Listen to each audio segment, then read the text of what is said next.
What do you think? You okay? All right. I always start the show with this stupid story I pull off the internet. About Chip? So I always read it from the paper because I never have it memorized. Can I read it to you? Go for it. Demand authority, Tammie. All right. Demand authority. Everybody listen up. It's called a senior wedding. Has anybody heard of it?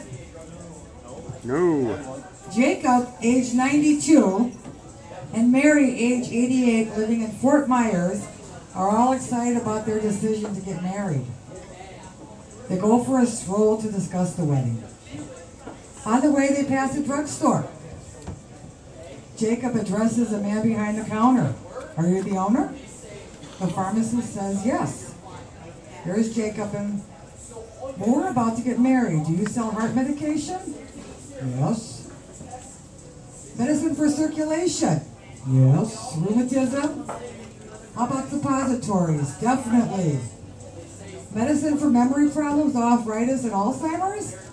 Yes, a very large variety. What about vitamins, sleeping pills, Geritol, etc., etc., etc.? The pharmacist says absolutely. Everything for heartburn and indigestion? We sure do. Do you sell wheelchairs and walkers and canes? The pharmacist says all speeds and sizes. Jacob says adult diapers? The pharmacist says yes, of course. Jacob says, okay, we'd like to use this store as our bridal registry. Isn't that cute?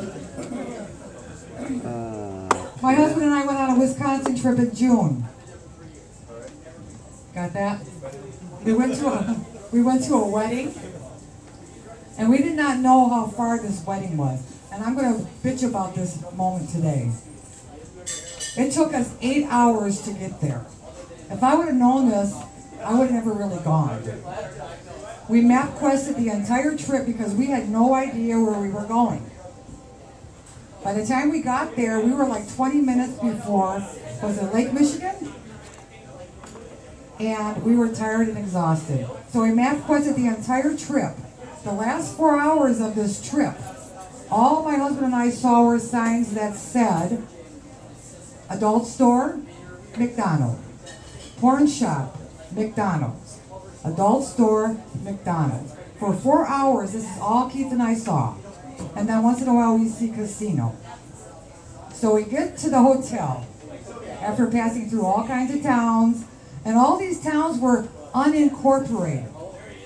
What does that mean? Can anybody tell me what an unincorporated town was? Don't they know how many fucking people live there? So we're past less than 100, John knows. So after all these signs about the porn shops and McDonald's, we get to the hotel, we're exhausted and we are tired. We change our clothes and we head out to another unincorporated town to the wedding. Everything is in a different town. So we get to the wedding and there's no air conditioning in the church, and it's a Catholic ceremony. Now I was in no mood to exercise. So after a long, lengthy wedding, we leave. And we have to go back to the hotel because the reception is 3 hours later in another town. My husband and I, hungry, exhausted, we go back to the hotel. We stop at a place that sounds like Culver's. We grab a bite to eat and we take a nap. Then we grab our little MapQuest and we head to the reception. The MapQuest put us right smack in the middle of a graveyard. We were in a graveyard. Stop, that was it. I didn't know what to do because we were lost. We didn't know where we were. So we have to stop at a biker bar, which isn't far from the graveyard. All towns have bars and churches.